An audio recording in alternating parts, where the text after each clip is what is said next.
The snow had melted from the Ares' pale stone, and the sky above the slender perch of the moon door glimmered the thin blue of early summer, when Sansa Stark decided that Petyr Baelish would wake tomorrow to find his army already marching south without him. It began as so many gambits did, with silence.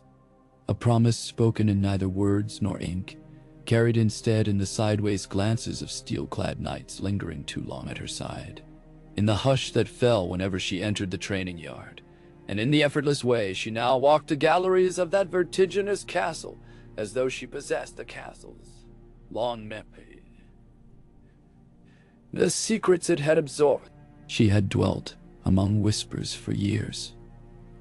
At King's Landing under Cersei's jeweled regard, on the road fleeing Winterfell with Brienne at her heels, in the dim corners of Ramsay's chambers where silence had been both shield and shackle. But here, high in the vale, as spring unraveled the mountain snows, she discovered a new timbre to quiet. An anticipatory hush, full of ready swords and a not acquiesced devotion. Her hair was arranged in a modest veil of auburn braids, pinned by the falcon brooch that Lysa Arryn had once worn. Littlefinger's gift, of course, as every gift here was his, but the glinting eyes that watched her from behind helms bore the painted wings of House Arryn, not Baelish. Sir Edmund Waxley, the first sworn to her cause, bent the knee one night beneath flickering torches in the high hall. Others followed. The Grain brothers from Coldwater, Sir Luther Corbray, whose black-barbed tongue hid a quiet veneration for the late Lady Arryn, and even the pale-faced men of the western gullies who spoke in half-remembered first men cadences. They had not forgotten the girl who had knelt, unmoving in the snow of the giant's lance, while her aunt's body cooled on broken marble. They had not failed to see how Lord Baelish's gaze lingered too long, too proprietarily, upon her shoulders in the dining hall. Sansa never once named Baelish her enemy. She simply spoke, at dusk, on the wide terrace where one could see the clouds billow beneath them like sea foam. "The realm is poisoned," she said, voice soft enough that those who leaned in to hear felt the edges of her breath. "Cersei Lannister sits the Iron Throne. She shatters oaths, poisons the land, starves the north of grain that is ours by right, and laughs while the leal veil of Arryn dwindles to a footnote." She paused, letting the awareness of distant wars settle like dust on their shoulders. "When Jon Snow reclaimed Winterfell," she continued, "it was not only a victory for the North, it was proof that tyranny can be answered, and the Vale is not made of stone alone. Its honor beats in men's chests." She inhaled. "My brother bleeds to defend the wall. My sister rides couriers' horses until they stagger, hunting the last of House Frey. Shall I sit idle while dragons circle the narrow sea and the Lannister lion gorges itself on the bones of innocents?" None of them asked for a pointed declaration. Knights prefer action, and Sansa offered them action swathed in purpose. Provisions untapped in the foothill barns, grain levies backed by wax-sealed writs carrying young Lord Robert Arryn's trembling signature, and above all, the guiding star of northern justice. "The eyrie flies the falcon," she told them, "but a falcon does not nest forever. It stoops upon prey." They nodded, restless. Some thought of glory, others of debt to Ned Stark. Many of the snows threatening autumn past closing. In the hush after her words, the wind sighed through Merlons, reminding them that eagles strike from heights unseen. Littlefinger smelled perfidy like a mastiff, but believed himself the only dog in the room. He watched her with thin smiles at supper, turning the stem of his wine cup between finger and thumb. "You wear confidence well, my lady," he whispered once, close enough that she felt the feather brush of his breath on her cheek. "Perhaps too well." She met his catty-green eyes without flinch. "A lady must learn," she said, "and I have been taught by the very best liars." He chuckled, satisfied that the barb carried compliment to him in its tail. But later that night, in the quiet chamber, lined with ashwood chests. She penned a single line on parchment. Now, she melted the veil's pale wax and sealed the fold with Lord Robert's stamp. Trembling, yes, but legitimate. By dawn, the ravens bore the word to every garrison and hill fort sworn to the Iron Falcon. It was not an order of war, merely an invitation to muster at Ironoax under her banner. 5 mornings hence, the courtyard rang with hooves and harness. The sky was break-a-blue, and the mountain air tasted of thawed pine. Robert Arryn, unsteady in his lordly chair, frowned from a balcony. "Where are they going, Pedder?" he asked, voice pitched with boyish uncertainty. "Exercise," Littlefinger answered smoothly, fingers stroking the boy's shoulder like a man calming a fretful bird. Knights must keep keen, but his eyes tracked the swirl of banners, falcon argents etched across azure, and saw no mockingbird among them. Sansa stood among captains, wool cloak snapping, furs braided with her hair so the wind seemed to lift flames from her shoulders. Sir Corbray approached, helm beneath one arm, short-cropped beard flecked white as early frost. "The passes are clearing fast," he reported. "We ride in files of 5 to avoid rockfalls." She thanked him softly, but her thoughts had flown ahead, tracing the route south, through the bloody gate into the lush ripple of the riverlands where ravaged villages still limped on charred beams, then past Derry's half-ruined holdfast, across the trundling Green Fork, and down the King's Road's wounded She could already see makeshift crosses and ragged banners abandoned by Freysgard sellswards. The land smelled of old siege and older betrayal. But the Knights of the Vale rode with shields polished bright as sunrise, and each hoofbeat said, "We have come too late to cower." That first day, Littlefinger did not attempt to bar them. Perhaps he believed her bluff, and armed progress to rally House Corbray or inspect Gulltown's galleys.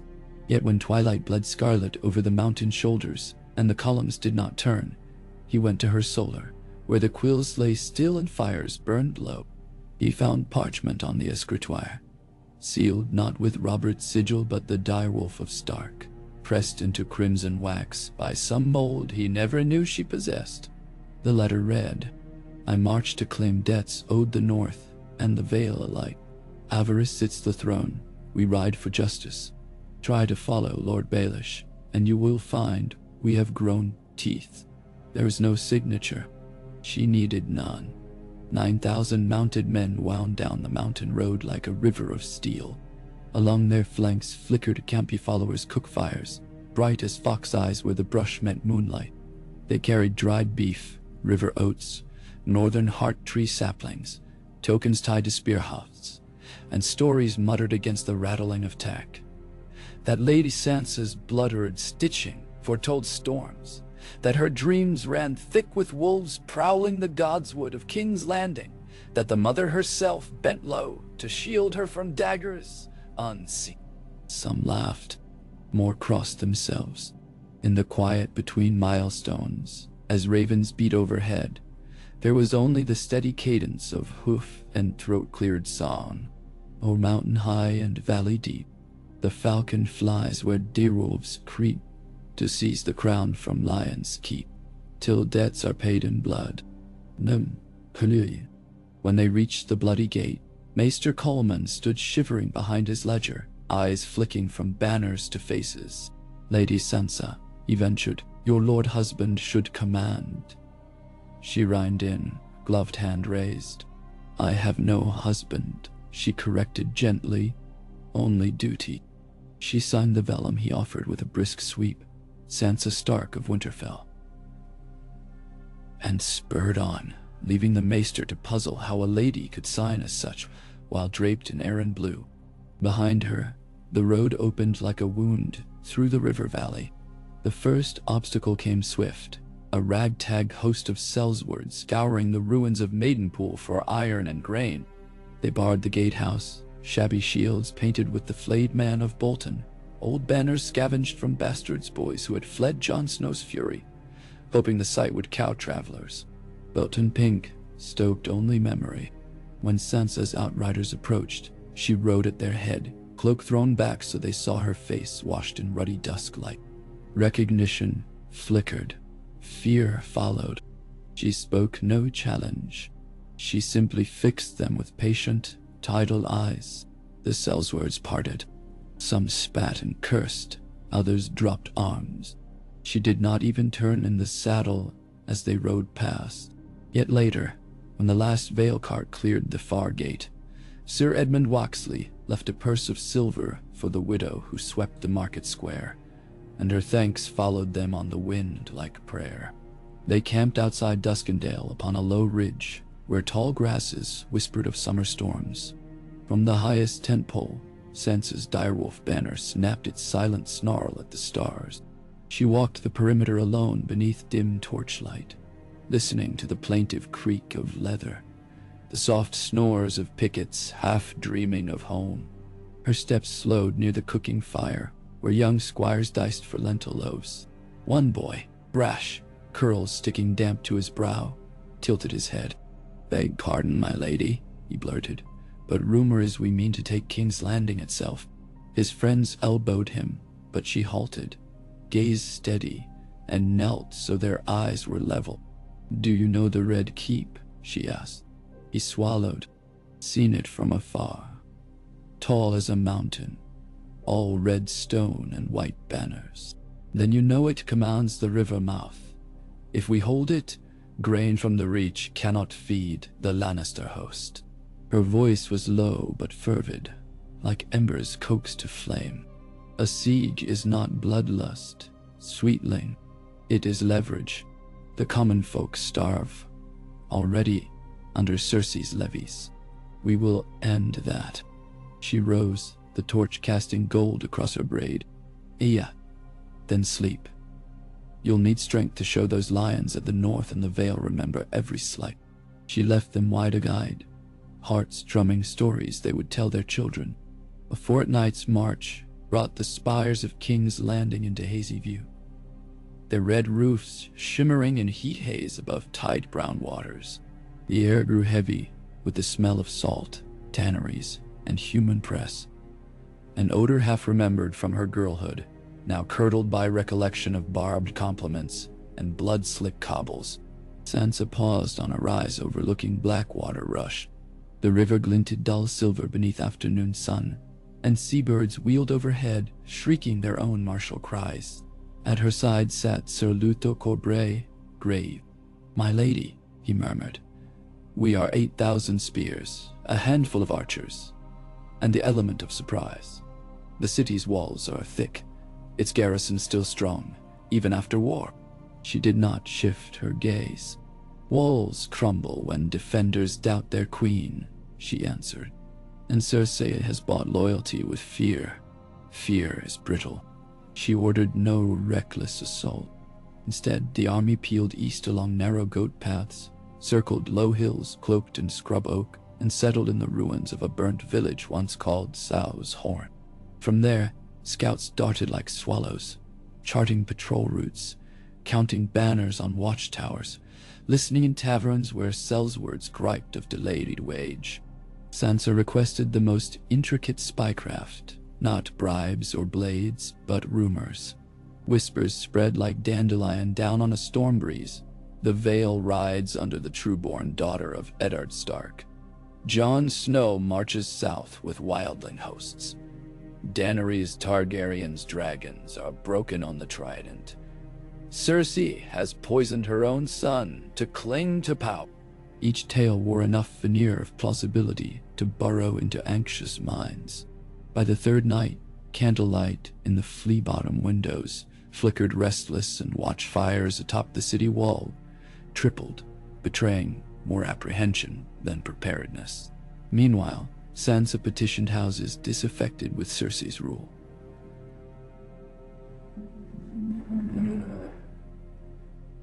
The Rosby steward who nursed a festering wound from the crown's steep levies. The masses of Stonehenge yearning to reclaim shipping tariffs lost to the crown's new Lord Admiral. Even the barge captains along the Blackwater, souls hardened. She promised bread and honest coin, but more importantly, a realm no longer ruled by shuddersome whim. Some believed, more wanted proof. She gave it in small mercies, casks of veil grain quietly ferried across Night River, distributed to slum mothers, letters read aloud by town criers naming restitution for war widows, healing tents pitched beyond the mud gate where apothecaries treated pox-pocked children without fee. These acts cost little coin, but purchased a wealth of hope. Within the tents, musicians played northern laments on reed pipes, and the smell of baking oatcakes drifted across patterned carpets where knights shared star maps and siege engineers carved scale models of wall joints. Sansa walked among them, invisible, hood drawn, listening. Alita's greatest weapon is observation. She noted which men hunched shoulders when cannons were discussed, which brightened at mention of parley, who checked blade edges too often, as if already slaking bloodlust. These she marked for vanguard, those for diplomacy, the restless for scouting deep. She murmured thanks, asked for stories of home, wove those homes into the tapestry of this broader cause, until even a hedge knight from Crackclaw Point felt the pulse of destiny when he strapped his helm at dawn. Night by night, subtle as tide, they tightened around King's Landing, watch posts erected on gentle promontories, ditches cleared for wagon trains, supply caches dug beneath blackberry thickets. To the casual observer, it resembled a pilgrimage camp, but Sansa's map, inked by moonlight at her bedside table, showed arcs of encroachment converging on each gate like clasping fingers. Cersei's outriders probed once, twice, skirmishes, brief blue sparks in wide fields. Shields clanged, arrows hissed. Each time the lions withdrew, leaving carrion crows to circle the dead. Vale soldiers burned their fallen at dawn, smoke twisting like black banners, and sang quiet dirges in the old tongue. Inside the Red Keep, rumor churned into paranoia. Qyburn's little birds reported the sickness of morale. No feast in Maegor's holdfast could banish the gloom. Goldcloaks patrolled in pairs, suspicious of their own shadows. When the bells sounded morning prayer, fewer steps echoed in the sept. And each sunset, when yet another fisher family vanished across the rivers hushed to seek bread among the northern tents, the queen's clenched jaw whitened. Sansa wrote letters by the dozen to the Stormlands, still reeling from the death of Stannis, to pledge safe harbor, to Riverrun's new Tully regent, promising release of Frey captives, to Highgarden's wounded Tyrells, invoking memories of Marjorie's kindness. She sealed each with wax bearing both falcon and direwolf intertwined, a sigil new to the world, born of necessity. On the 31st night, as the full moon crowned black waters, she convened her captains in a canvas hall lit by lanterns. The air vibrated with insect hum and sweat-sharp anticipation. She stood at the long table strewn with parchments, but spoke no preamble. "We do not hammer these walls," she said. "We starve them." Murmurs rippled. Their granaries are half empty from the Reach blockade, their fisherfolk gone, their prince eaten by wildfire. Patience is our siege tower. She tapped the map. "We cut the Roserad here, the Gold Road here. We mine the hill roots, and we wait." A hush followed, heavy with relief for some, frustration for others. Knights crave charges, yet she offered certainty, not glory, and they accepted. She had turned battle into inevitability.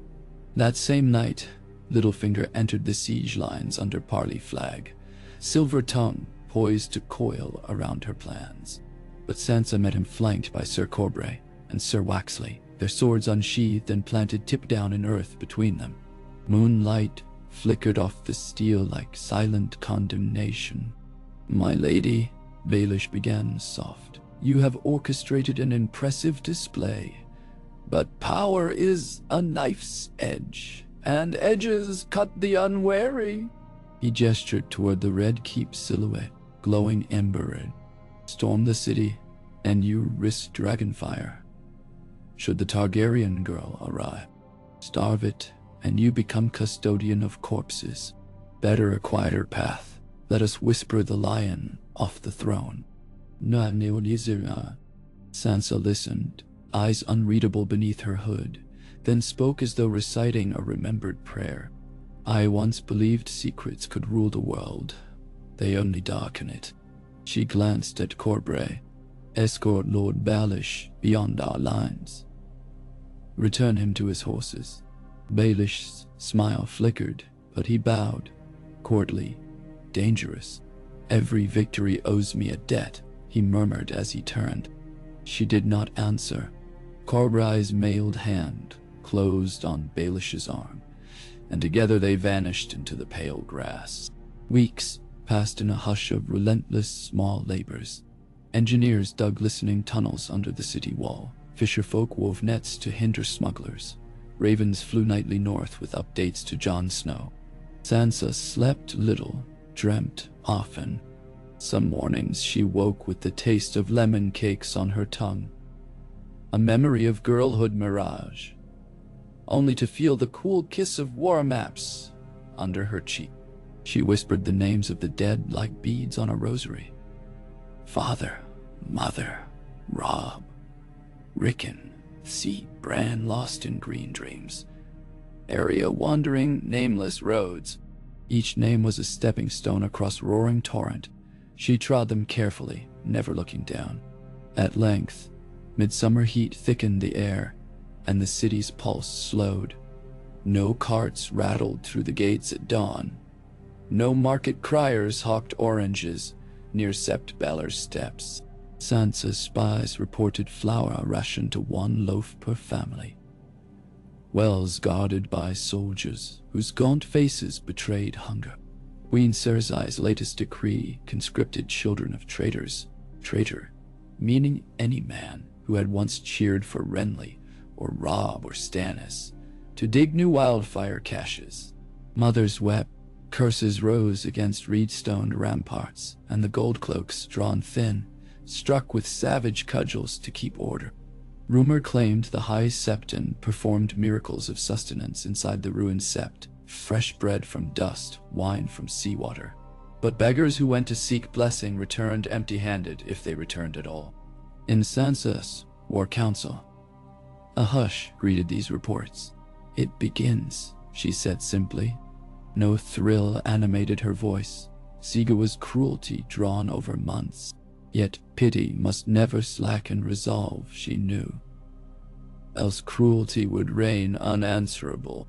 She dispatched riders north to gather more grain, south to treat with Storm's End, east to secure Lyseni Sellswords, whose captains sniffed profit in swift resolution. Every act was a thread in the tapestry of strangulation, tightening inch by inch around the Crimson Keep. And always, at dawn and dusk, Sansa walked the lines, cloak swirling dust, her presence a quiet torch. The men saluted, the women bowed, children peeked from tent flaps. She belonged now to legend being woven in real time, a flame fed by wolf's breath and falcon's wings. Cersei attempted one last gambit. A convoy from Old Town rumored to carry Granary Guild grain. She sent Qyburn's black cells to bribe Lyseni captains with promises of gold and brothels. But Vale's scouts intercepted word. Under moonless skies, slim galleys hugged the bay's far curve, launching grappling hooks upon the merchant cogs. No boarding battle followed. Sansa's men cut anchor ropes and loosed the ships to drift north on ebb tide. At sunrise, fishermen beheld sails ablaze where the vessels had run aground off Sharp Point, burning wheat, perfuming the breeze with bitter smoke. From the walls, King's Landing watched its salvation char to cinder. Inside Sansa's command tent that dawn, Sir Waxley unrolled the latest spy report. Rats swarming in the street of flour, butcher stalls barren, the queen's kettle using horsebone for broth. Sansa traced a finger down the parchment length, halted at a line. Gold cloaks accept bribes and bread. She closed her eyes, saw once more the gaunt faces of Winterfell's people after Ironborn raised their store. She knew the tipping point had arrived, not in bodies piled or walls cracked, but in faith's last ember snuffed. She gathered her council at dusk. "We invite parley," she declared. "Offer terms of surrender. Queen Circe may live to stand trial, and the small folk will be fed." Murmurs swelled. "And if she refuses?" asked Sir Corbray. Sansa looked toward the distant keep, haloed by bloody sunset. "Then we prove fear's brittleness." Ravens winged over walls that night. While they flew, Sansa donned the mantle Jon had sent, a dire wolf stitched in silver thread across black wool, and walked alone to the riverbank where driftwood lapped. She knelt, pressing her palm to wet sand, feeling the slow heartbeat of the tide. "Father," she whispered into the hush, "guide my mercy." Stars kindled above, each a cold witness. She rose, squared shoulders, and turned toward the camp, where men waited for her voice to decide the morrow. In the Red Keep's throne room, torchlight quivered across the iron seat's jagged edges. Cersei Lannister read Sansa's letter, and her laugh rang shrill enough to unsettle the ravens roosting high among the beams. But outside, beneath her, stones pulsed with hunger, and the prayers of common folk carried the wolf's name on cracked lips. The siege of the Red Keep had begun not with a trumpet's blare, but with a whisper. Now, as dawn of the 49th day painted the Blackwater pearl pink, the whisper swelled into heartbeat, a slow, relentless drum that promised walls could serve as tombs as easily as shelter. And high upon the ridge, Sansa Stark watched the city wake to another day of hunger, her eyes darker than the river's depths, her purpose bright as the steel that ringed her. The story had only just unfolded its first page, and already every soul within sight held their breath, waiting to learn whether wolves howling at the gate would teach lions how to kneel or how to die. "Nalum she, Sida Norsus Troy, Tadam Rishinum, Adorkai." The 49th dawn passed into a sweltering afternoon that pressed a haze over the camps and city alike, and the Blackwater's sluggish breath carried the stench of unwashed humanity into the Vale watch posts. Sansa stood beneath the canvas awning of her command pavilion, eyes narrow against the glare, reading the tilt of banners along the walls. 2 lion standards had been replaced in the night by bare poles, their stitched silk rumored to have been stripped for stew. She dismissed the sight with no more than a murmur to Sir Waxley, yet in her heart she felt the fragile tremor that signaled momentum had shifted. At last, the siege's invisible machinery clicked into its next position. Scouts brought word of riots bursting in the Iron Market and a fire licking through the Smith's Square. Gold cloaks had ringed both with pikes, but when one captain turned to order buckets from the harbormaster's men, half his own line melted into the mob, drawn by the promise of bread tossed from a second-story window. Smoke curled upward in black ribbons, visible even from across the river. Sansa called her council and spoke only one line: "They will open a gate tonight." She did not order an assault upon that hypothetical breach. Rather, she dispersed her captains along a crescent arc slung from the Roserad to the Kingswood fringe, each small column instructed to watch, wait, and light 3 blue-dyed torches if the city walls yawned. The blue flame, rare and brilliant, would bow to none but her eye. She rode the perimeter herself, cloak rippling just above dusty grass, the direwolf on her breastplate, flickering with each sun-slanted step. The men felt that presence pass among them like cool river water, and when she handed a torch to Ronnet Connington, whose loyalty had always wavered, he clutched the shaft as though it might burn through false resolve. Dusk bled slowly. The camp stilled to an almost reverent hush as hearth-fires guttered low, and only the chorus of insects murmured through the sultry air. In King's Landing, bells tolled once, twice, their notes ragged, as if the bronze tongues themselves were weary of alarm. Sansa drew rein atop a rise south of the mud gate, overlooking yellow lamplight shimmering upon water. She listened to the click-whir of crickets and the faint sob of some distant woman echoing over the still river. On her palm, she felt veins beat beneath leather reins, each heartbeat steady as a metronome marking time until fate cracked open. A shout lanced the dark from the line northwest, the rasp of steel on steel, followed by the unmistakable roar of a panicked horse. Sansa wheeled, heels digging into her mount's flanks, but before she had advanced 10 lengths, a column of brand-new blue flame shot up beside the Rose-Red Watch. One torch, then another, then a third. She reined in, breath caught. Sir Waxley's voice barked from behind. "Mud Gate." She kneed her horse down the slope, Corbray and Waxley at either flank, pounding earth beneath. Night air rushed by, hot and acrid with distant smoke. The world resolved into sharp points of color, blue flame, red torch glare, and the faint golden glow blooming behind rampart crenelles as heavy doors ground open against the city's inner braces. Not soldiers came first, but children, barefoot, rag-wrapped, faces streaked with soot. They streamed torrentially through the gap, some clinging to broken buckets, others with limp bundles slack in their arms. Behind them lurched the old and the sick, and behind those, at last, a handful of gold cloaks, helmless, slack-jawed, leaning on spears as though they were crutches. One dropped to his knees upon grass just beyond the threshold, scraping free his gorget to gasp lungfuls of fresh air like a man surfacing after near drowning. He looked up, dazed, to find horses looming above him. Sansa dismounted. She did not reach for steel. She knelt beside the man. "Bread," he croaked before collapsing sideways. His mail clinked weakly. She beckoned 2 field medics, and as they bore him away, she turned to the refugees, huddling beyond earshot. "Follow those with lanterns to the healers' tents," she said, raising her voice so it carried over night grasses. "You will be fed." A cry of relief rippled. They moved, slow at first, then faster as the prospect of food drew them. Sir Corbray tugged his horse nearer. "Shall we storm the breach before the lions rally?" She rose, dusting knees. "No, Dot. Let the gate remain open for hunger to walk out. Fear of flight will gnaw Cersei deeper than arrows." She mounted again, ordered watchers to stand firm, but hold arrows nocked. No volleys loosed unless crossbows crackled from towers. Her caution proved wise.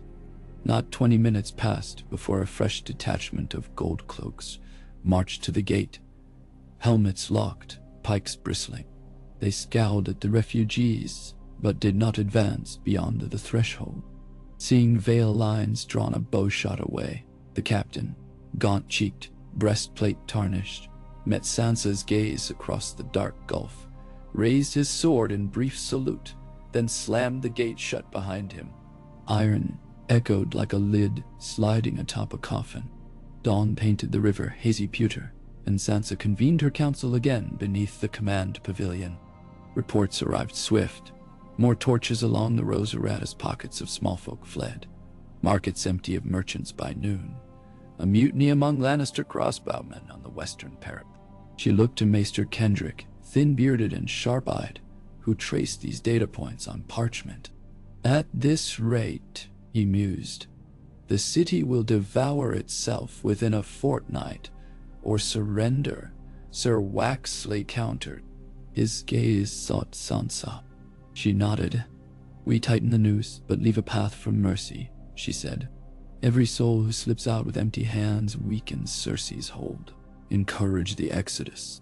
That afternoon, blue banners shifted to the vanguard, and wagons laden with rough-hewn benches, buckets, and casks rumbled toward the river road.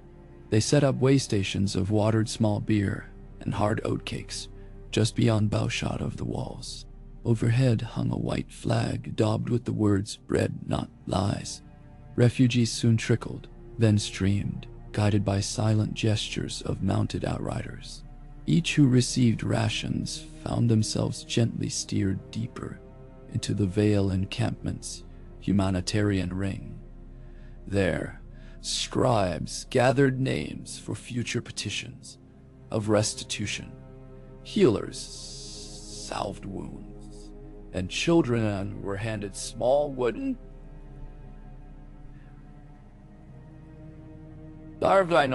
Word of this kindness seeped back through the city like sweet milk upon parched tongue. Sansa did not announce these deeds. She let rumor and experience speak. Cersei's response came 3 nights later. A flight of quarrels hissed from the walls, aimed not at Vale soldiers but at the bread stations, shattering casks and splitting benches. One bolt skewered a young mother through the thigh. She screamed as medics bore her off. Sansa stood beside the bleeding tent, cloth pressed over the wound while the surgeon stitched. Her jaw set hard. She gave no order to retaliate. But on the morrow she shifted the bread stations north, half a mile closer to the Roserat, baiting the queen to extend her violence beyond her own walls. In King's Landing, the Gold Cloaks argued. Some railed for more bolts, others balked. Why kill those who would leave and lessen the city's burden? Their quarrels filtered through the commander's ranks, opening cracks. Inside the Red Keep, Qyburn's spies warned Cersei that each arrow shot at beggars eroded loyalty faster than hunger. The queen paced the length of Maegor's holdfast, fingers beating a tattoo on her wine cup. She refused parley. She refused surrender. She plotted instead to ignite the slums, severing escape routes, so desperation would twist back upon Sansa's lines. But wildfire reserves were scarce, the pyromancers wary after the Sept's destruction, and half the rat-catchers tasked with planting casks had deserted. Rumor had them now eating stew beneath Vale penance. So her vengeance remained dream, not conflagration. As July's heat deepened, Sansa's camp hummed with constrained anticipation. The engineers completed 2 trebuchets disguised beneath sailcloth, not siege weapons meant to pound stone, but conveyors designed to loft barrels of salt fish and bread crust right over the wall. One midnight, they creaked into action, flinging their strange cargo high where it arced against moonlit sky and tumbled into the city. At dawn, Goldcloaks recovered not plague, but provisions. That bread ended up on common tables, that fish simmered in shared pots, that act distilled whispers that perhaps the Stark girl outside cared more for small folk bellies than the queen within. Littlefinger returned again, this time bearing the neat trappings of envoy rather than usurper. A narrow-shouldered page carrying a letter sealed in thick red wax, a modest escort of 6 Vale guardsmen he had coaxed from the Eyrie with promises of gold still unpaid. He requested audience at the line's edge near the burned orchard. Sansa granted it, though she stood back 5 paces, flanked by her own honor guard, hood drawn to shadow her expression. Baelish produced the letter. From the hand, he said, eyes glimmering, Lord Kevin Lannister proposes a compromise. Cersei remains Queen Regent, but her authority will cede to an advisory council comprised of realms' great houses, yours among them. Once the throne passes to young Prince Joy, his smile sharpened as though smelling blood. Painter solution than your siege. The city eats, your banners fold into court, you spare thousands. Sansa's laugh was a soft exhale. Prince Joy, invented by the same quacks who conjured children from shadows. The realm believes Tommen dead. Rumor can resurrect anyone. Littlefinger interjected, with the proper whisper. Rumor will not resurrect faith in lions, she replied, nor in mockingbirds. She glanced to the guards who had accompanied him, their expressions sliding to uncertainty now that deception was exposed. When next you visit Petyr, bring honest coin for those you bribe, or they may begin to wonder if the mockingbird's purse is bled dry. He bowed, lip twitching. My purse holds deeper secrets than coin, he murmured, then took his leave, cloak flaring. Sansa's eyes remained upon him until he vanished behind a swell of tents. She wondered if his plotting would end by dagger, or by the slow attrition of his own schemes, folding inwards. 3 days passed under a grip of suffocating heat. Limited river breezes brought no relief. Horses stamped and whickered, sweat darkening flank and neck. Soldiers lay listless in scant shade, yet the city suffered more. SANSA spies reported that flesh rotted in unopened alleyways, and crows wheeled brazen at midday. The Queen's attempts to scorch the slums had failed. 3 pyromancers arrested for treachery. But rumor persisted that caches yet lay buried like green demons beneath straw hovels. Detonations only a spark away. SANSA convened her siege engineers, ordering them to map likely wildfire stores based on old city records smuggled out by sympathetic clerks.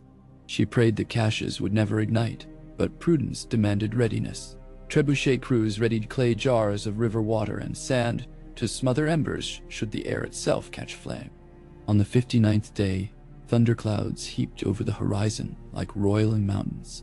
First fat drops sizzled on scorched canvas, and the camp exhaled in relief as rain hammered dust back into earth.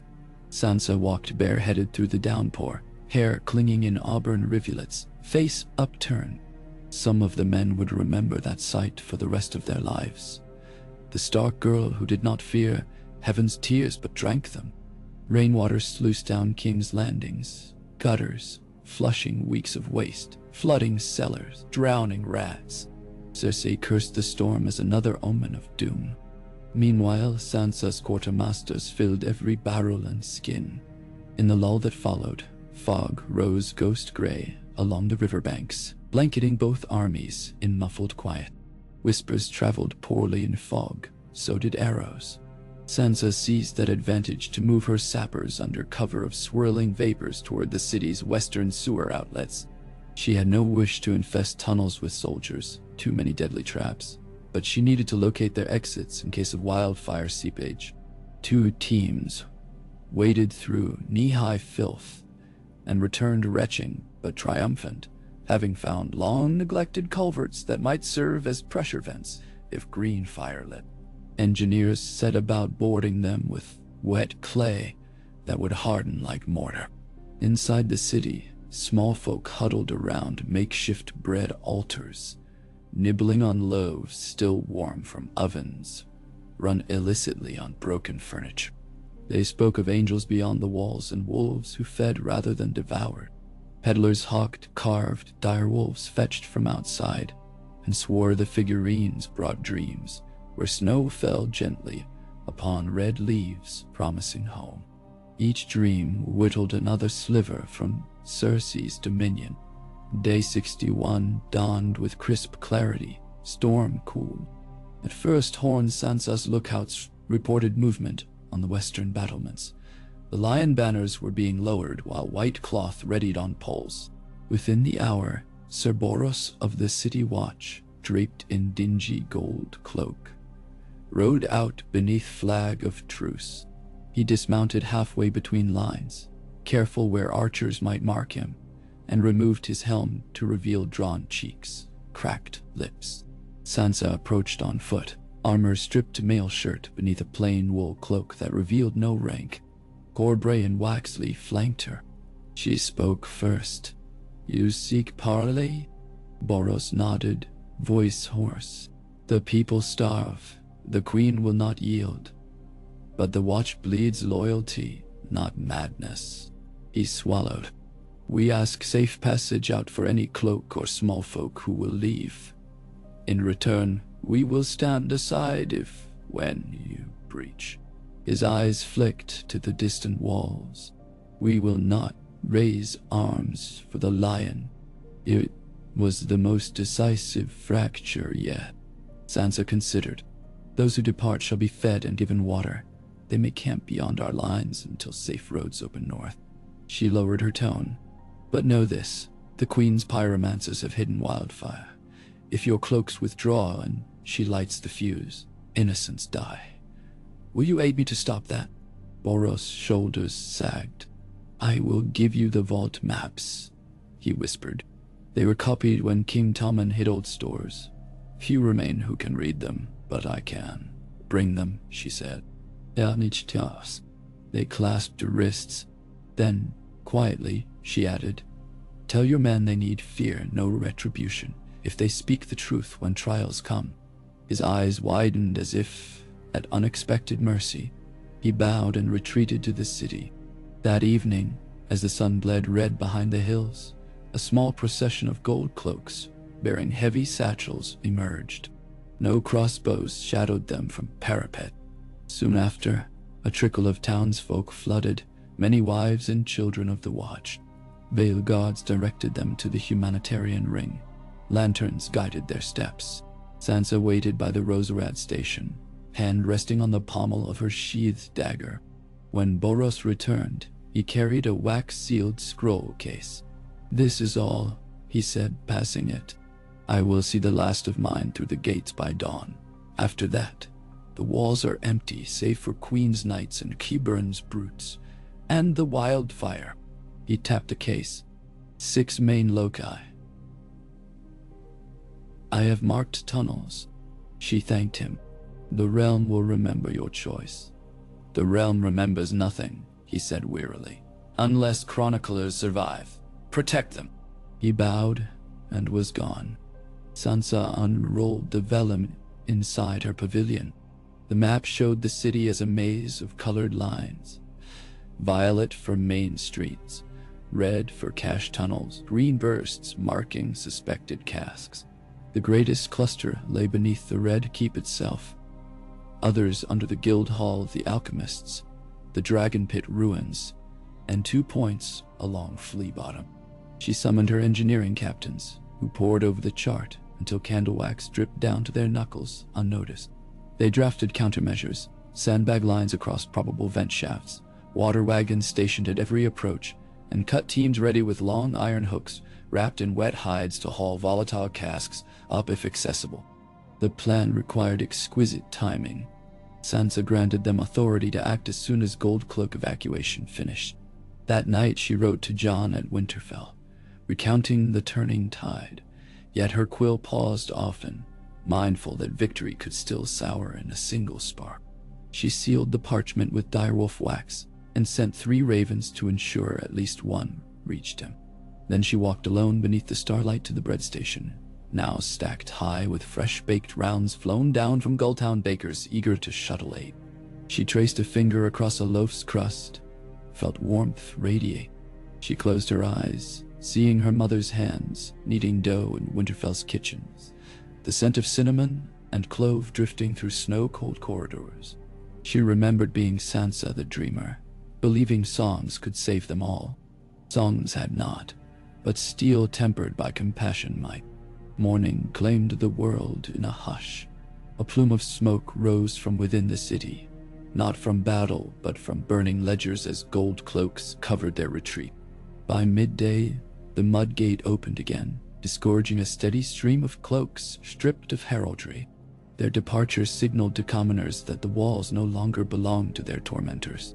Several thousand fled before dusk, forming a ragged caravan that wound through bread lines towards safety.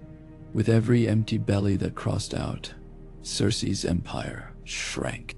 The queen turned then to savagery. Qyburn's remaining little birds lit fires in the River Row, hoping to blame Sansa. But the blaze flared uncontrolled in the drought-starved timbers and leapt to the Queen Street granary where the last true store of flour lay. Flames climbed night sky crimson, licking at the carved lion heads atop lintels. Torrents of sparks showered the castle's outer ward. One landed upon a wild patch of flax drying for bowstrings and erupted anew. From the rampart, Sansa watched the inferno churn higher than the Gate of the Gods, painting the black sky lurid orange. She clenched fists, bred for the city burnt by its queen, not by her siege. Yet the image would reach the small folk inside. Lions destroying their own hopes. The blaze raged till dawn, predicted cudgel that shattered the last vestige of loyalty. Sappers beneath Sansa's command completed their quiet dig under the Dragon Gate on day 67. They widened an old smuggler's tunnel, just enough for 10 knights abreast. She ordered no entry yet. She merely stationed a slim force at its mouth, hidden under canvas. At the same hour, her trebuchets lofted sealed jars of ink-black smoke over the walls. When they burst, the clouds stank of rotten eggs, harmless yet terrifying, sowing panic within garrison ranks as men feared poisonous mists. Gold cloaks who had not fled threw down arms. Lannister knights retreated deeper into the Red Keep, leaving the city's streets eerily quiet. The next evening came the Raven of Surrender. It was a scrawled note, unsigned, pinned to a quarrel fired into Vale lines. One of the queen's younger maids who defected wrote that Cersei intended to ignite the caches at moonrise, to burn herself and the Red Keep rather than yield. She had commanded Qyburn to guard the fuses. Sansa read the scrap, blinked once, then summoned every fast horse. The hour had arrived. She could not hold the siege ring. She must breach to smother the wildfire before kings and paupers alike were consumed. She divided her forces.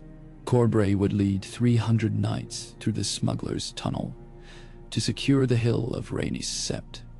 Waxley and Luther Langley to take the mud gate open from within. Edric Grain to hold the Roserad as refugee corridor, and Sansa herself, surrounded by 50 of the most steadfast Vale swords, would enter through the Dragon Gate. Ascent. She donned padded gambeson, fitted a brigandine of blackened steel over mail, and laced leather gauntlets. Her hair she bound tightly high, so no stray flame might catch. Beneath the breastplate, over her heart, she tucked a scrap of direwolf embroidered cloth Bran had once left in her sewing basket. Fog clung low as they advanced beneath the eastern wall. The smugglers' tunnel opened into a dusty courtyard littered with broken amphorae. Corbray's men fanned out, blades glinting. No sentries challenged them. The city seemed breathless. Only distant crackle of still smoldering granary timbers broke the hush. Waxley's horns sounded from the western quarter, signaling gates taken. Now Sansa's path wound upward through lantern-lit lanes, where shuttered windows rattled with the wind. Every step echoed like a drum beat in catacomb corridors. Every echo stitched another second away from Qyburn's fuse. They reached the stable yard below the Red Keep as moonrise silvered the towers. Here at last armed resistance flared. A knot of Lannister guards, half-starved but still proud, barred the archway. Sir Miles Ruthermont hailed them to surrender. The Lions answered with crossbow quarrels. 2 Vale men fell. Sansa's line charged, shields raised. Steel clanged in moonlit dust, sparks dashed skyward. Sansa ducked a thrust, meant for her neck, pivoted, swept her dagger under the guard's mail skirt, discovering to her surprise some piece of training remained, though she had not fought hand-to-hand in years.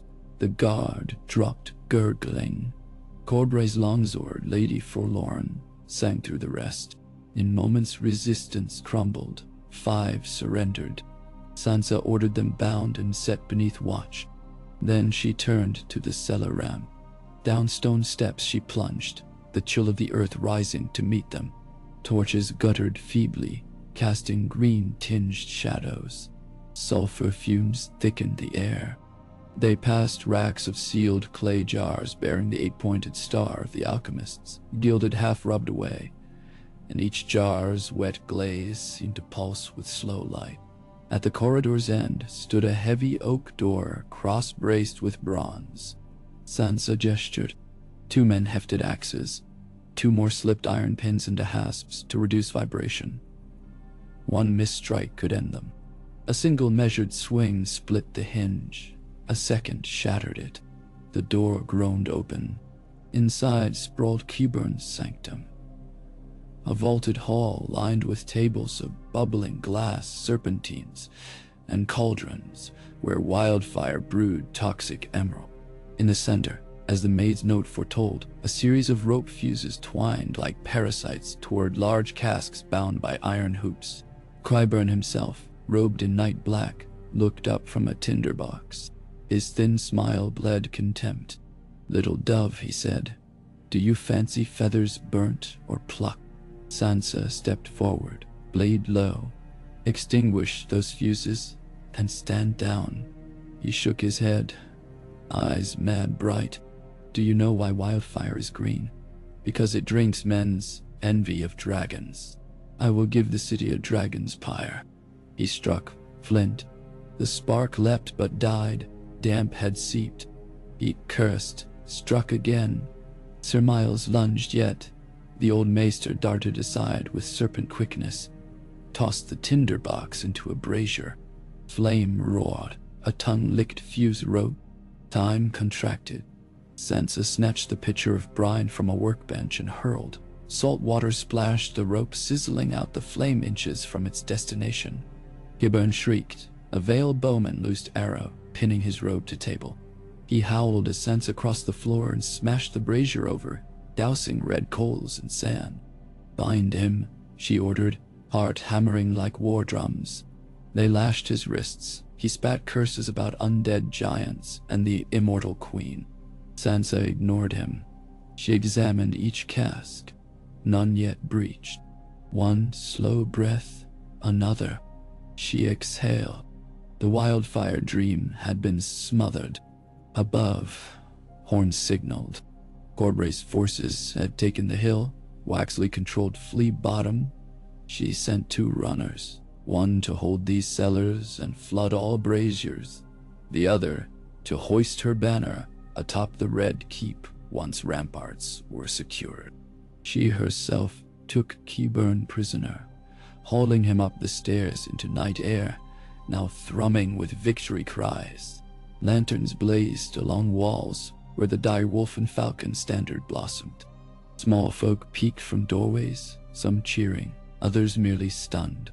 SANSA strode through them, captive stumbling behind, and each torch revealed her face, streaked with soot, but unbowed. She climbed the final stair toward the throne room, not to sit but to mark its fall. The hall lay deserted, save for a scattering of red and gold cloaks thrown in haste. Cersei had retreated deeper, perhaps to the Tower of the Hand or the Mager's hold-fast vaults. SANSA advanced to the foot of the iron throne and stopped. Its knives glimmered in shifting lamplight. She reached out, brushed fingers across a blade where many kings had cut themselves. She did not bleed. Instead, she whispered, barely audible, "I leave you cold a while longer." Then she turned, issued commands that the throne remain untouched until rightful judgment on the realm decided who would claim it. Outside, dawn bruised the sky violet. Horns sounded final surrender. The Red Keep's inner garrison, leaderless, opened postern doors. Cersei had vanished. Rumors said she stalked corridors with a single Queen's Guard, searching for her last child's bones. SANSA dispatched search parties but forbade them to kill on sight. The Queen must stand trial alive. As sunlight seeped over rooftops, the bells of King's Landing rang anew. Not the shrill clang of terror, but a slow, sonorous peal that once had heralded weddings and victory tournaments. The sound carried across the black water to the furthest bread station, where refugees paused, tears coursing, uncertain if they wept for salvation or for the knowledge that salvation had come from beyond their walls. SANSA rode through the gate, not at the head of an army, but among healers and bakers wheeling carts. She ordered bread distributed in the Red Keep's yard first, feed the children of lions before seating councils. She oversaw water cisterns opened, street wells cleared. On the steps, she addressed the ragged crowd. "The siege is over. The city shall be fed. Anyone may speak grievances to my stewards, and justice will be heard." Her voice carried calm authority. She did not promise miracle grain or coin, only fairness. And fairness, after such famine, tasted sweeter than honey. That night, she walked the halls of Mager's Keep, now lit by torches of her men, until she reached a small alcove where thin glass windows framed the city lights. Below stretched King's Landing, scarred, trembling, yet alive. She leaned upon a carved window seat, exhaustion creeping through every joint now that the pressure of action receded. She thought of John, of Arya somewhere on wind-beaten road, of Bran seeing through Raven's eyes if he yet lived, and of her father whose head once graced those gates' spikes now crow free. The wind shifted, bringing a faint scent of leavening bread rising from new ovens, her ovens. She closed her eyes. The battle for the throne itself would come, politics and swords and allies turning like leaves in storm. But tonight the city breathed. Footsteps approached. Maester Kendrick. He bowed. Lady Sansa, word from the riverside. The small folk are singing songs of the Wolf Queen. She opened her eyes, studied the night. I am no queen, she said, only a steward of their hope until the realm finds true peace. Hope, he repeated, and smiled tiredly. A fine banner. He left her to stillness. She stayed until the stars wheeled overhead in the lamplight of 1,000 windows, merged into a single trembling constellation, like fireflies caged within the valley. Somewhere beyond the horizon, armies gathered, allegiances shifted, dragons perhaps still flew. Yet, for this moment, in the hush before dawn, she allowed herself to breathe as Sansa Stark. No longer the frightened girl of King's Landing, nor the broken bird of Ramsay's Winter. She was the wolf who had learned the shape of kindness forged in steel, and she had brought an empire of fear to its knees by feeding the hungry more faithfully than a crown ever had. The story would stretch long beyond this night, but her chapter of siege had ended, not with a battle cry, but with bread. The first ray of sunrise tipped the horizon, brushing the red keep stones gold. She straightened, tucked a strand of hair behind her ear, and descended to meet a council already forming in the throne room. Work never slept. Yet in her pocket, the scrap of Bran's direwolf cloth pressed warm against her palm, soft as a promise that winter might one day be gentle again. The Red Keep's great council hall had once throbbed with the pulse of a conquering dynasty, Targaryen dragons engraved in its marble columns, Valyrian steel cross-hatching banners bright as noon. Now it lay hushed and candlelit quiet, smelling faintly of rain-damp mortar and extinguished fires. Sansa crossed the threshold at first light on the second morning of her occupation. Her boots rang on the cracked flagstones, echoing into shadowed alcoves where dust motes hovered like watchful spirits. She had slept a bare hour, wrapped in a wool cloak on a window seat overlooking the city. Yet as she approached the long table, inherited from councils of kings who bled one another to ash, her step was sure, voice steady. A half-circle of faces turned. Sir Luthor Corbray in rain-spotted mail, Maester Kendrick with ink smudged along his jaw, Lady Wyla Manderly newly arrived from the galleys bringing fresh Northmen, and Boraz, the former watch captain, standing stiff but unchecked. To these, she added the most unexpected figure, Samwell Tarly, mud spattered from his river voyage, clutching leather folios stuffed with parchment. He had ridden hard from Horn Hill after hearing rumor of the siege. Ravens had found him mid-journey. He bowed awkwardly, cheeks flushing. "Lady Sansa," he began, voice soft but earnest. "I come not for titles, only to offer knowledge. Old Town's records speak of councils summoned when thrones cracked. They might guide whatever must happen next." She thanked him with a ghost of a smile, gestured for Maester Kendrick to seat him. First they spoke of the wildfire caches. Sappers had located 4 of the 6 mapped vaults and flooded them, though at the third site, a collapsed crypt beneath Rhaenys Hill, they found emptied racks, casks missing. Qyburn, still held in the black cells, refused answers. Sansa tapped her fingernail on the board as Sir Waxley relayed details. "Hell not yield by threat," she concluded. "Tomorrow we change the melody, food, water, and a northern septon to remind him of the god's gaze. We keep him guessing where mercy ends and memory begins." Corbray nodded grimly. Next came the hunt for Cersei. Scouts reported the Queen and Sir Gregor had vanished into the labyrinth of underground ways between the Tower of the Hand and the dragon-infested caverns below the old sept. Some whispered she sought secret passes charted by Maegor the Cruel. Others believed she wandered chambers with child's bones, half mad. SANSA assigned 2 teams, Aria's old Bravosi friend, the slim-footed wanderer she had once called the Cat of the Canals, now living free of the faceless. But his skill remained, and Lady Lyra Florent, who had guided smugglers through storms and sewers for a decade. They were to track Cersei but not slay her. Justice would not be purchased by back-alley blade, Sansa insisted. The realm needed to watch a queen answer for famine in daylight, else legend might martyr her and wrought truth to carrion. With these tasks set, Sansa dismissed the council, except Kendrick and Samwell.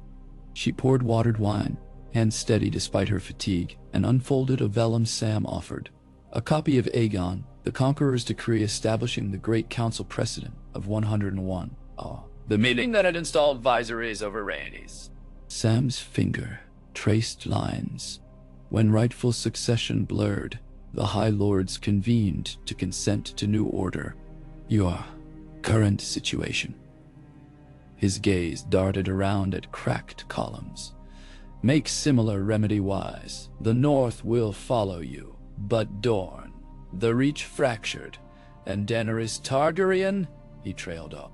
Sansa's thoughts flicked to the Dragon Queen, still rumored alive, still across the narrow sea, marshalling Unsullied and Dothraki.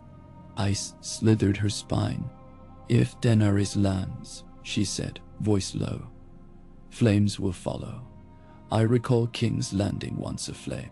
Sam nodded slowly, remembering char murals at the Citadel. Master Kendrick cleared his throat. Better you prepare a seat at the table than force her to seize one. Sansa exhaled. Then begin ravens. Call the claimants, great and small. The realm will judge its own salvation. But they will do so in a city that feeds its poor. That part, at least, we control. That part, at least, we control. They parted. Sansa walked the corridors lit by late morning sun. Everywhere she passed, the hush accompanied her. Servants stared, knights bowed, orphaned children followed until a healer herded them. Mercy had weight. She felt it in each nod, each fearful hope pinned to her presence.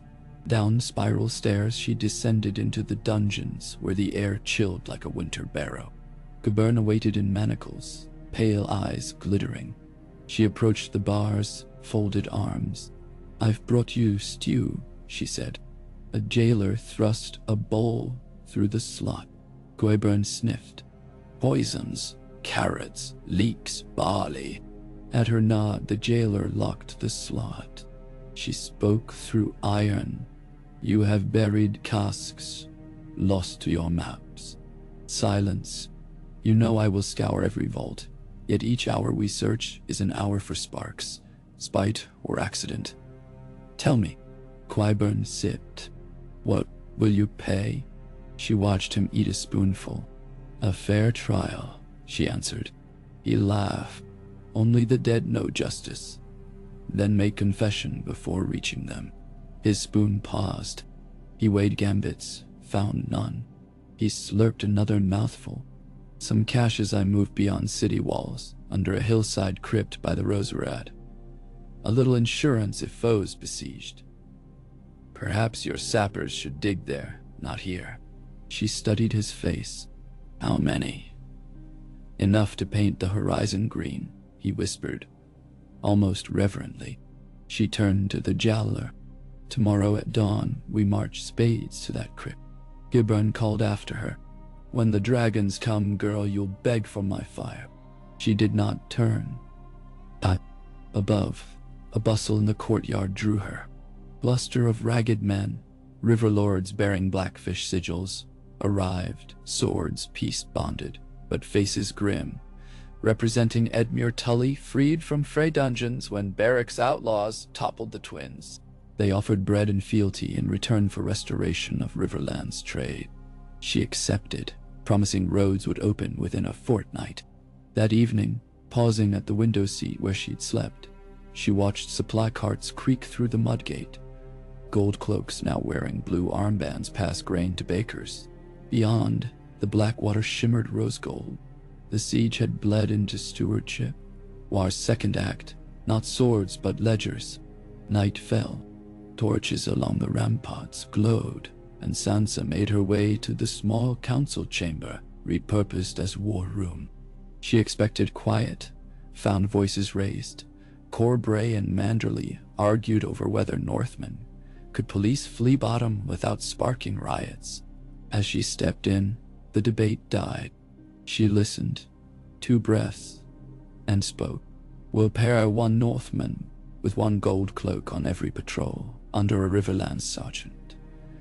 3 streams converge, none dominates." Corbray opened his mouth, closed it. Manderley inclined her head. Command accepted. Later, she joined Boros on the parapet. Below, watchfires dotted the city like fallen stars. He leaned on the stone, voice rough. 20 years I served Lannisters. Never believed I'd witness their fall. She considered the horizon. Falls breed valleys where seeds root. He shook his head. But old cliffs crush those valleys first. She touched the cold crenel top. Then I'd better shore them before spring. 3 days passed in this relentless rhythm, digging for wildfire, feeding block after block, calling banners to a council yet unformed. Ships arrived from White Harbor bearing saltcod. Wagons rolled from Dorne with olives, the Dornish prince hedging alliances. Word seeped that Stannis' daughter Shireen, miraculously living, had rallied a loyal contingent at Storm's End. Letters flew. Sansa welcomed her voice at the forthcoming assembly, urging caution on any march. Each page carried a reed-ink direwolf entwined with falcon, the new sigil of her temporary stewardship. Some courtiers grumbled at the hybrid. Most found it a balm. North and sky bound together. On the 6th dawn, trumpets echoed from the rose-red dot. Sansa, breaking fast with porridge, strode to the western battlement and beheld a column of riders snaking dusty across pastures. Banners white over gray, the direwolf of House Stark borne by Jon Snow. Wolves howled among the soldiers, and at their head paced Ghost, red eyes smoldering. Beside Jon rode Sir Davos and Tormund Giantsbane on a shaggy Garon, his laughter booming even at distance. Wildlings mixed with free folk archers marched behind rows of disciplined Wintertown spearmen. Above them fluttered a new standard, a black field with full moon and crimson hand, sigil of the free folk, though they had never owned one before. Jon, it seemed, had woven houses of the living north into bannered unity. The city gates creaked open to receive them. Sansa descended, heart thudding with blended relief and apprehension. When her brother crossed the threshold, dust haloed his sun-scorched hair and ice-rimmed eyes. He swung down, Ghost stalking at heel. For a heartbeat they stood, each absorbing changes the other bore. He bowed lightly. She closed the gap and embraced him, steel breastplates clinking. Murmurs rippled through the crowd. The Queen in the north and the Wolf in the south reunited. They retired to the solar overlooking the Godswood courtyard, newly tended, though the weirwood stump remained charred from Tywin's reign. There she poured northern mead. He traced fingertips over the map of newly discovered wildfire crypts. "Dragonglass," he muttered. "I prefer enemies, you can see." They spoke of Daenerys, her fleet last spotted sailing east of Korth, unsullied numbering 12,000, dragons grown lean but alive. Jon's voice carried both ache and steel when he uttered her name. Sansa placed a hand atop his on the table. "If she comes peacefully, there's room, and if not," she inhaled. "We survived a mad king's daughter once. We'll survive again. But perhaps we can spare her that madness." He met her eyes, an unspoken shared memory of war uncoiled. That dusk, Jon addressed assembled captains in the Red Keep's throne room. "Tormund, Davos, Corbray, Manderley, Lady Lyanna of Bear Island, fierce in wolfskin cloak. He did not seat himself on the throne. He stood below its wrought iron shadow. "I fought dead things in the far north," he began. "When I returned, I found the living almost as eager to cut each other. We have one chance to mend this realm before dragons or winter tear it asunder." He gestured toward Sansa. "My sister held her sword in its sheath so bread could pass walls. That, not steel, ended the siege. Let bread be our first law." Murmurs of assent. They signed proclamations, grain requisitions at fair price, river patrols to secure shipping, amnesty for gold cloaks who served now the people, and the summons for a great council in 60 days' time. Ravens flew to every corner of Westeros, from Pike to Sunspear, asking each great house and 3 chosen delegates of small folk to send representatives. Samuel drafted the writ wording, citing precedent and Septon scripture. Work intensified. Masons shored up the city wells. Manderley's men cleared collapsed granary ruins. Giantsbane's free folk patrolled the Roserod crypt dig, hauling up sealed jars of wildfire, spirited out by Qyburn. Each cask placed upon a stone-lined trench beyond the city, then doused in seawater until the volatile resin congealed to inert ash. Over time, the trench bloomed a sickly green scum, but far from houses and fields. In all, 31 hidden casks discovered. Rumors claimed more still lay under Casterly Rock, placed by Jaime in earlier years. Jon muttered, "One problem at a time." Arya returned on the 10th night, slipping into Sansa's chambers like wind through shutters. Sansa woke to find her sister perched on the sill, moonlight silvering her cropped hair. "I lost Cersei beneath the Red Keep," Arya said quietly.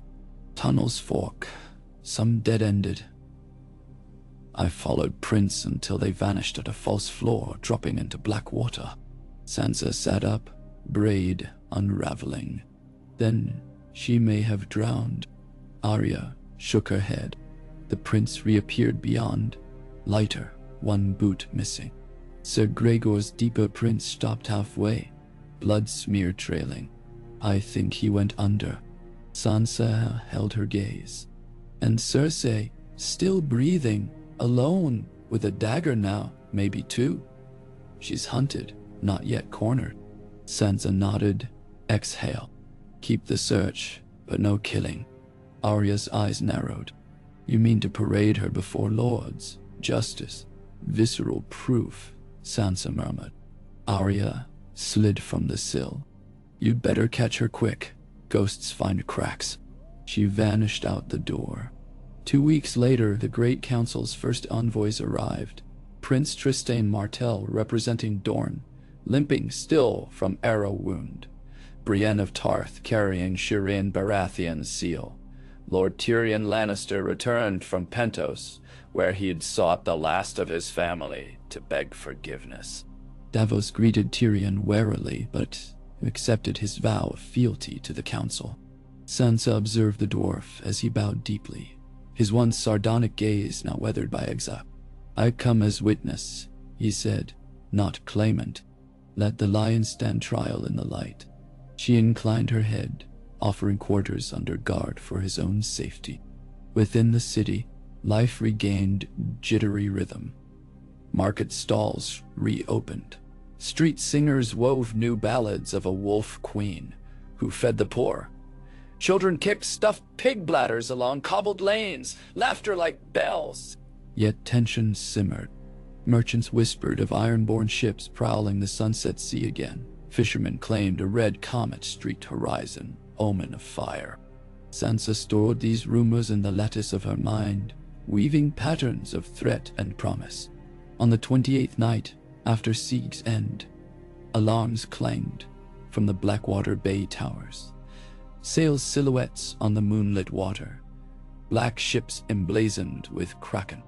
Euron Greyjoy, thought slain in some distant squall, had returned with 10 warships and a stolen Myrish trebuchet mounted upon his flagship. Their hulls crept upriver, torchlight glimmering off barnacle-crusted rams. SANSA roused the Red Keep. John dashed to battlements, eyes narrowing. "So the sea claims its share," he muttered. Corbrai's archers manned parapets as Euron's trebuchet flung a screaming iron jar. It burst mid-arc, spewing pitch and shards that rained upon the city wall. Only 2 casualties, but the challenge was thrown. From the quay, Euron's voice, carried by speaking trumpet. Boom. A queen who starves a city replaced by a bitch who feeds. I fancy both heads on my prow. SANSA looked calmly at John. He wants spectacle. She turned to Davos. "Signal Gulltown galleys to flank. Scorpions prepared. No wildfire left to burn us, but kettle oil can still break deck timber." Davos hurried. Torment growled. "Let me swim out and pull him under." She placed a hand on his arm. "Patience. Kraken drown in nets, too. Near Shazam. But you, what is Seshe, that war? Wah. Before dawn, Northmen Marines rowed silent longboats around the bay, dragging chains hung with hooked anchors.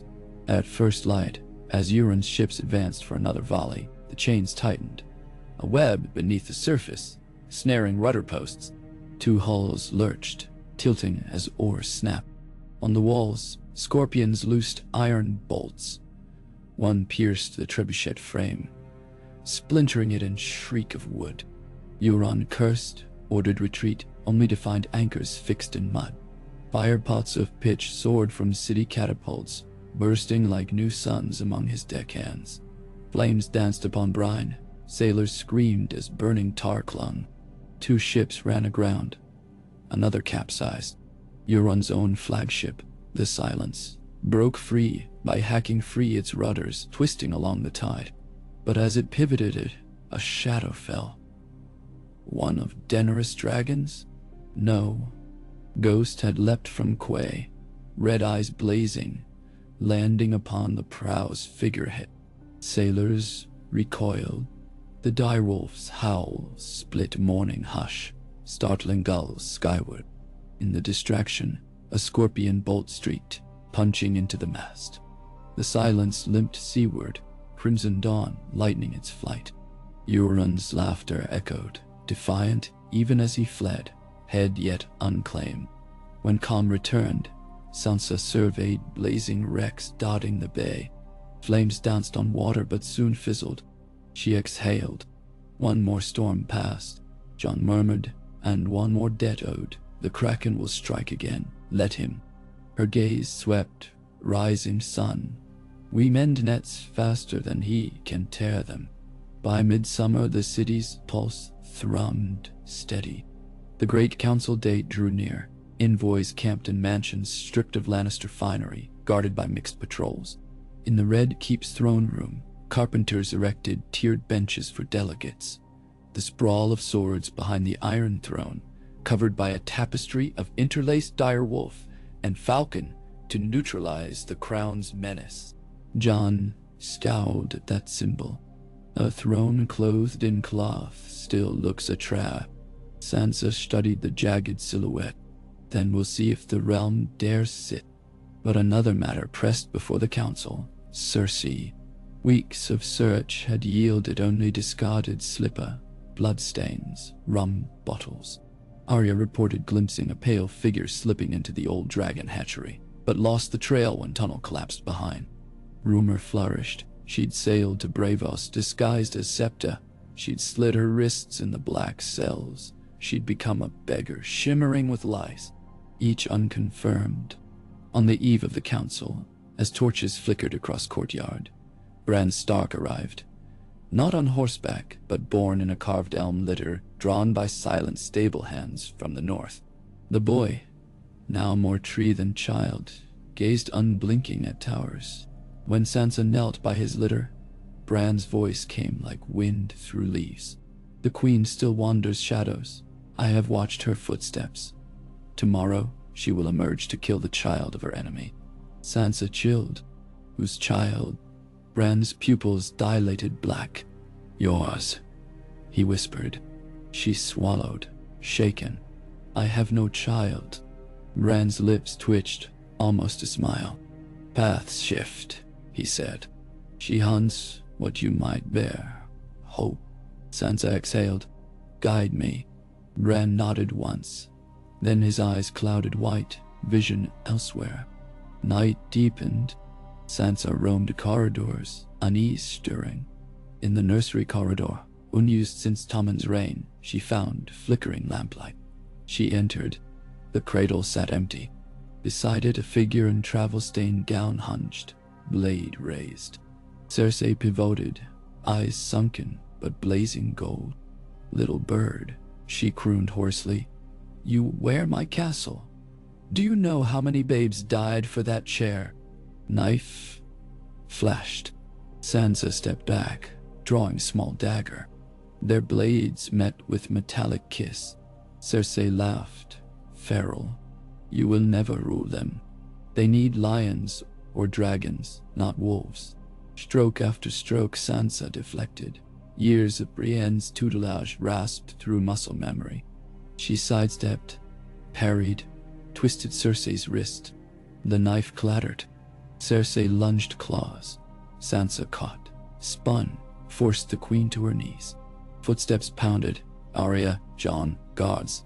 But Sansa held Cersei pinned by twisted arm, strands of gold hair plastered to the queen's sweat-sheened face. Breathing hard, Sansa spoke, voice clear. I promised you trial, not death here. Cersei hissed, spittle. Trials are for peasants. Then you shall sit with them. She signaled guards. They bound Cersei's hands in velvet cords. Sansa brushed hair from the queen's brow as one might a fevered child. The realm will hear your story, all of it. Cersei's eyes narrowed. You think truth matters? Truth is what songs remember. Sansa stood. Then we shall teach the minstrels new verses. Gods hauled Cersei away. Sansa sagged, sudden tremor shaking limbs. Jon touched her shoulder. She looked up, memories of Ramsay's blade near her throat years ago pooling in her chest. But her voice was firm. Take her to Maegor's throne wing, guarded by women only. She'll not twist men again. Arya smirked. I'll choose the women. Sansa managed a wry smile. Morning of the council dawned cerulean. In the throne hall, delegates assembled under colored glass panes. Dornish copper helms, reach green doublets, veil sky blue cloaks, free folk furs, ironborn salt-sprayed leather, septons, maesters, and 3 small folk, chosen by lottery, 1 baker, 1 cobbler, 1 blacksmith's widow. Tyrion Lannister stood with folded arms, eyes darting. Sansa entered last, simple gray gown, hair braided with single strand of falcon blue ribbon. She did not approach the throne. Instead, she mounted a wooden dais before it. Bran at her side, Jon behind, Arya leaning shadow still, Ghost flanking the dais. Murmurs hushed. Bells outside rang once. She lifted gaze. Lords, ladies, and voices of the common people, she began, tone resonant but measured. We meet not to crown a conqueror, but to mend what war has torn. I hold no claim but duty. Bread has stilled swords for now, but winter still breathes on northern peaks. Dragons wake across the sea. Kraken haunt our coasts. We choose together whether the realm shatters or stands. Nabindi, she motioned. Guards brought Cersei, shackled, robe threadbare yet chin tilted high. Gasps. Cersei scanned the hall, expression disdainful until she met Tyrion's eyes. Something dark flickered then. Sansa turned back to the assembly.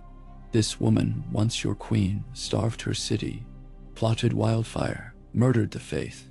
Let her crimes be judged openly. She gestured to Samwell, designated recorder. Witnesses stepped forth, gold cloaks testifying to famine orders, pyromancer apprentices describing hidden caches, small folk recounting bread arrows. Each told fragments. Together they painted picture raw with hunger and fear. Cersei laughed at times. At others shouted, "Lies!" But chains clinked loud over her words. When the testimonies ended, Tyrion requested to speak. The hall stilled. He regarded his sister, voice low. "I stood by you when our father crushed innocence. Because I believed family guarded family. You burned our last child in wildfire and called it power. I cannot defend you." His eyes glistened. Cersei's lower lip trembled, but she said nothing. He bowed to Sansa. Let kingship never again rest on knives alone. Then he stepped back. Sansa addressed the assembly. "I propose Cersei Lannister be confined for life in a maester-guarded cell. Her wealth distributed to rebuild the city she starved. No blade, no pyre, only years to think." Murmurs rose. Some wished bloodshed, others surprised at restraint. She raised a hand. "Mercy to a vanquished tyrant is a sword held at our own throat, reminding every ruler how easily cruelty turns. If we kill her, we make martyr. If we spare her, we teach caution." She looked across faces. Vote. Stones were dropped into urns, black for confinement, red for death. Sam counted under watch. Confinement carried by a margin of 12. Some growled but accepted. Cersei's knees buckled. Shock replaced defiance. She spat. "You will regret sparing me, wolf." Sansa met her gaze. "That is your burden." Guards led her away. Next came the question of rule. Tristan Martell strode forward, voice gentle but firm. "Dorne will not bend knee to lion or wolf, yet he'll join a council of equals." Shiri next, scars visible beneath silk scarf. Storm's End calls for elective monarchy. A crown chosen by lords for life, not birthright. Tyrion raised brow. A republic of nobles. Westeros scarcely treads such ground. Tormund boomed a laugh. "Give crowns to who likes wearing shiny hats. We free folk need none but keep our lands." Debate flared, weaving across midday into afternoon, punctuated by water breaks and sweet milk served by quiet acolytes. Sam read scrolls of past councils. Lady Wyla invoked the North's ancient independence. Maester Kendrick reminded all that wars cost clawed coffers run dry. Amid the arguments, Bran's voice drifted, calm but penetrating. "When walls crack, rebuild with roots, not stone." None understood, yet the hush deepened. A hush fertile for new notion. Jon stepped forward, speaking not as claimant, but mediator. "What if the crown is no longer single, but shared? A council of 6 high stewards, one each north, south, east, west, isles, and free, rotating chair yearly. Each steward chosen by their people. They sit here, govern coin, justice, defense, but not by birth alone. Call it protectorate." Gasps, arguments erupted. Some hailed brilliance, others decried chaos. Sansa listened. Hours passed. Candles replaced sunlight. As she stood. "We may cling to crowns until they crush us, or we experiment. Let the first term be 1 year. If failure breeds, we revisit. The realm has nothing left to lose but chains." She turned to Sam. "Draft the charter." She faced assembly. "All in favor, cast pure white stones." Slowly, delegates lined to urns. Jars filled. Ivory clacked on ivory. Counting commenced. Final tally, 63 white to 32 black. The protectorate born. Sansa felt weight shift in bones, centuries of kingship trembling into something new. Fragile as dawn, mist yet shining. Selection of first stewards followed. The North chose Sansa by acclamation. Jon refused nomination, citing vow to rebuild the wall. The Vale named Lord Jan Royce, gray and steady. The Reach, splintered, compromised on Lady Wyla Manderley as neutral grain mined. Dorne picked Prince Trystane. Iron Island stunned Allby, electing Asha Greyjoy, arriving bruised from Euron's ambush, but alive. Free folk roared Tormund's name. He grinned, scratching beard. 6 chairs arranged, simple oak, on platform before throne tapestry. They sat. Bells pealed midnight, greeting a realm reborn. In the hush after, Sansa found herself alone in the Godswood courtyard, moon painting weirwood stumps silver. Jon joined, carrying 2 cups of watered wine. They sat on stone bench. "We changed history," he murmured. She fingered raw bark. "History changes itself. We just listened." He studied stars. "Father would have been proud." She smiled, faint, eyes shining. "Mother too." She always wanted the throne softened. Wind sighed. Far across sea, a dragon's silhouette crossed moon, unseen here. But Sansa felt a tremor, as if Bran's ravens whispered of flame, yet to test their new order. She rose, cloak rustling. "Tomorrow we rebuild granaries. Next week we dig sewers. A council is words. Bread keeps them fed." Jon chuckled. "Ever practical." She met his gaze. Someone must be, when dreamers hatch dragons. They parted. In her chambers, Sansa unpinned hair, brushed out dust of council and combat, then sank into linen sheets. Sleep crept, heavy. As her eyelids fluttered, Bran's earlier warning echoed. Cersei hunted hope. But hope now sat in 6 chairs and 30 bread ovens. She exhaled, let exhaustion claim her. Dawn glimmered peach across parchment windows. Bells tolled not alarm but dawn prayer. Gulls cried. Sansa woke to new day of ruling without crown.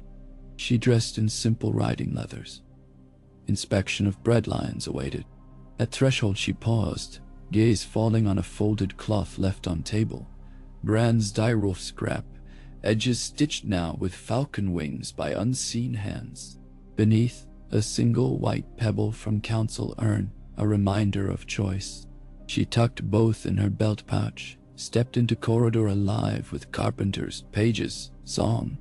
Below, in square before the Red Keep, children laughed as free folk taught them to carve direwolf figurines. Gold cloaks and Northmen traded bread jokes, and the widowed delegate from Flea Bottom knelt planting first sapling in a trough of fresh soil.